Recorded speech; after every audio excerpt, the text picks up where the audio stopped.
Hello everyone, welcome to Edustar. इस video में हम देखेंगे क्लास 10th की सिविक्स की बुक का chapter 1 power sharing word to word explanation part 1। So let's start the session. तो बेसिकली इस चैप्टर के अगर एक छोटे से ओवरव्यू की मैं बात करूं तो इसमें ये बताया गया है कि अगर कोई देश बोल रहा है कि हम डेमोक्रेसी है तो उस डेमोक्रेसी में सबसे इम्पॉर्टेंट फीचर जो होता है वो क्या होता है? पावर की शेयरिंग होना। और जब हम पावर की शेयरिंग नहीं करते हैं तो क्या क्या मुसीबतें वहाँ के सिटीजन्स, वहाँ की गवर्नमेंट फेस कर सकती है, वो हम इस चैप्टर में देखने वाले हैं। और हम ये भी देखने वाले हैं कि पावर की शेयर करने से क्या क्या फ़ायदे होते हैं। तो सबसे पहले आपको जो चैप्टर है वो बेल्जियम एंड श्रीलंका की स्टोरी से शुरू होता हुआ नजर आएगा। Belgium and Sri Lanka two countries हैं जहाँ पर एथनिक डिविजन्स हैं। एथनिसिटी क्या होती है? एथनिक डिवीजन क्या होता है? It's a kind of social division based on shared culture, language, religion. Okay, तो हम इन दोनों की एथनिसिटी जो है वो पढ़ने वाले। स्टार्ट करते हैं। Belgium is a small country in Europe. देख सकते हो आप यहाँ पे, ये इसका मैप है। Smaller in area than the state of Haryana. It has borders with France, Netherlands, Germany and Luxembourg. FLNG, इसको आप इस तरह से याद कर सकते हो। फ्लिंग, फ्लिंग जो है France, Netherland, Luxembourg and Germany. It has a population of little over 1 crore. About 1 crore की इसकी पॉपुलेशन है। About half of the population of Haryana. The ethnic composition of this small country is very complex. बहुत complex है ethnic composition. Of the country's total population, 59% lives in the Flemish region and speaks Dutch. तो term FD जो है, ज़रूर आपने सुना होगा, mummy papa fix deposit कराते हैं, याद रखो। ये जो फ्लेमिश रीजन है, नॉर्दर्न रीजन के, इसमें मोस्टली लोग क्या बोलते हैं? वो बोलते हैं डच लैंग्वेज एंड उनके परसेंटेज है 59%। Another 40% people live in the Wallonia region and speak French. तो ये जो है नीचे वाला रीजन है, वलोनिया रीजन है, यहाँ पर लोग फ्रेंच में बात करते हैं और प्रतिशत है 40। Remaining 1% of the Belgians speaks German. ये जो 1% आपको यहाँ पे दिख रहा है बिल्कुल ईस्टर्न पार्ट से बिलोंग करते हैं and they speak German language. In the capital city Brussels, 80% people speak French while 20% are Dutch speaking. ये जो कंट्री की कैपिटल है ब्रुसेल्स है, यहाँ पर फ्रेंच स्पीकिंग लोग ज़्यादा है as compare to Dutch speaking people. Well, overall country में आप देख रहे हो डच स्पीकिंग लोग जो है वो फ्रेंच स्पीकिंग लोगों से ज़्यादा है। ये 59% है और ये 40% है। लेकिन जहाँ तक ब्रुसेल्स की बात है, यहाँ कहानी भैया उल्टी है। ब्रुसेल्स में फ्रेंच स्पीकिंग लोग है 80% एंड डच स्पीकिंग लोग है 20%। अब ये तो वही बात हो गई, जैसे कि अगर मैं बोलूँ कि एक स्कूल में है उसमें बॉयज़ ज़्यादा है as compare to girls, but अगर मैं पर्टिकुलरली क्लास 10th की बात करूँ तो उसमें गर्ल्स ज़्यादा है बॉयज़ से। उल्टा केस है। क्लियर? आगे बढ़ते हैं। अच्छा, अब देखो यहाँ पे एक क्वेश्चन आप देख रहे हो, इस बॉक्स में दिया हुआ है। I have a simple equation in mind. Sharing power is equal to dividing power, weakening the country. Why do we start by talking of this? मतलब अगर हम पावर शेयर कर रहे हैं, मतलब हम पावर डिवाइड कर रहे हैं। This is the question of this particular kid. क्या ये इक्वेशन सही है कि जब आप पावर को शेयर करते हो तो पावर डिवाइड हो जाती है? ट्रू और false? Is this equation correct है या इनकरेक्ट है? What do you guys think?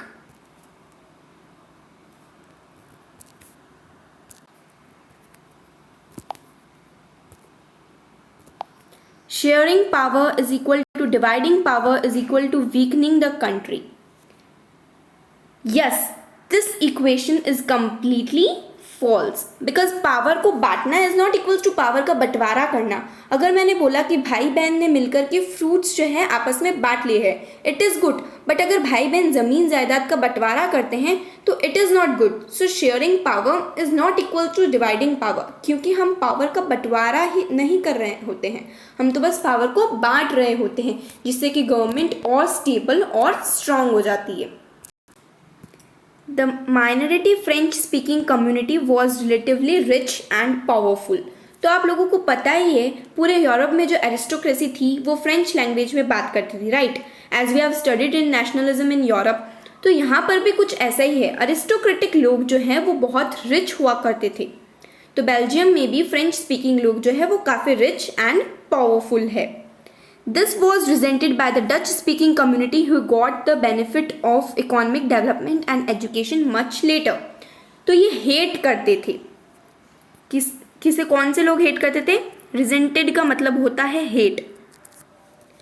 Dutch लोग जो है वो हेट करते थे, ठीक है, क्योंकि डच लोग जो है वो थोड़े गरीब थे, उनको काफ़ी लेट मिली थी इकोनॉमिक डेवलपमेंट, और ये फ्रेंच बोला करते थे, ठीक है। This led to tension between the Dutch speaking and French speaking communities during the 1950s and 1960s। The tension between the two communities was more acute in Brussels. Brussels में और भी ज़्यादा टेंशन थी क्योंकि वहाँ पे एरिस्टोक्रेटिक लोग बहुत ज़्यादा थे, 80% लोग फ्रेंच थे। Brussels presented a special problem. The Dutch-speaking people constituted a majority in the country but a minority in the capital. Brussels का स्पेशल प्रॉब्लम क्या है, ये 1 मार्कर क्वेश्चन आ सकता है बोर्ड एग्जाम के अंदर, ठीक है। तो ब्रुसेल्स का स्पेशल प्रॉब्लम ये है कि वहाँ पे डच लोग जो हैं वो माइनॉरिटी में हैं and the rest of the country they are in majority. इसीलिए वहाँ पर ये जो प्रॉब्लम है बहुत ज़्यादा अक्यूट है। वहाँ पर फ्रेंच और डच स्पीकिंग पीपल के बीच में जो इकोनॉमिक डिस्पैरिटी है, it has become very acute reason behind the tension of tension, alright.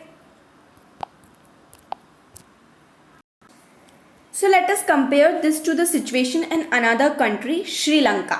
Sri Lanka is an island just a few kilometers off the southern coast of Tamil Nadu. Tamil Nadu के बिल्कुल पास में ही है Sri Lanka. It has about 2 crore people, about the same as in Haryana. Haryana के जितना बड़ा है ये country and उसकी पॉपुलेशन ऑलमोस्ट 2 करोड़ है। Like other nations in the South Asia region, Sri Lanka has a diverse population. जितनी भी साउथ एशियन कंट्रीज़ है ना, वहाँ पर आप देखोगे काफ़ी ज़्यादा डाइवर्सिटी है। हर कंट्री के अंदर काफ़ी रिलीजन्स के लोग आपको वहाँ पर देखने को मिलते हैं। Just like that Sri Lanka is also south Asian country and वहाँ पर भी आपको काफ़ी ज़्यादा डाइवर्सिटी दिखेगी।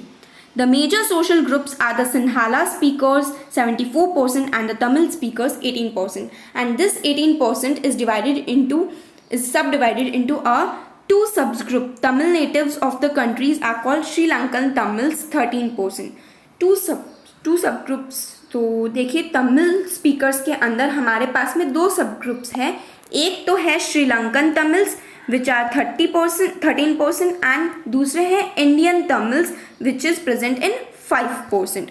तो अब ये जो मैप देखोगे आप, ये भी बहुत देखने की चीज़ है, समझते हैं इसे भी हम अच्छे से। यहाँ पे जो येलोइश रीजन दिख रहा है ये है सिन्हाला स्पीकर। जो ऑरेंज हमें दिख रहा है यहाँ पर these are the Sri Lankan Tamils जो बिलोंग कर। ये जो कैंडाई नाम की आपको ये इस जगह देखने को मिल रही है, these are the Indian Tamils. And ये जो छोटे छोटे से दिख रहे हैं हमें, दीज आर द मुस्लिम्स। तो अभी तक हमने जो भी पढ़ा है, लेट्स रिवाइज इट क्विकली। तो हमने सबसे पहले बेल्जियम की स्टोरी पढ़ी थी। बेल्जियम में एथनिक डाइवर्सिटी थी, बोले तो लैंग्वेज अलग थी, कल्चर अलग था, राइट। कंट्री लेवल और ब्रुसेल लेवल पे सिचुएशन बिल्कुल रिवर्स थी। कंट्री लेवल पे मेजॉरिटी थी आपकी डच लोगों की और माइनॉरिटी थी फ्रेंच लोगों की। अच्छा, ये जो डच लोग थे ये रहते थे फ्लैमिश रीजन में और फ्रेंच लोग रहा करते थे वलोनिया रीजन में, राइट। 1% जर्मन लोग भी थे, लेकिन उनको अभी हम थोड़ा सा साइड में रखते हैं, इनके बारे में हम बाद में बात करेंगे, ठीक है। अब आते हैं ब्रुसेल लेवल पे। ब्रुसेल थी आपकी बेल्जियम की कैपिटल, और कैपिटल में जैसा कि मैंने आपको बताया केस उल्टा हो गया था। ब्रुसेल में आपकी फ्रेंच लोग 80% और माइनॉरिटी में थे डच लोग 20%। अब ये जो रिवर्स केस है इससे कुछ पंगे होने वाले थे। पंगा नंबर 1, प्रॉब्लम ये थी कि कंट्री में लास्ट 2 डिकेड्स में जितना भी इकोनॉमिक डेवलपमेंट हुआ था उसके प्रॉफिट फ्रेंच लोगों को ज़्यादा मिले, इसलिए French speaking community relatively rich थी। इससे इस बात से डच लोगों को थोड़ी सी रिजेंटमेंट हुई, बोले तो थोड़ा सा हेट्रेड पनप रहा था। इसलिए 1950s में दोनों कम्युनिटी के बीच में टेंशन बढ़नी शुरू हो गई। 50s और 60s में माहौल गर्म हो रहा था।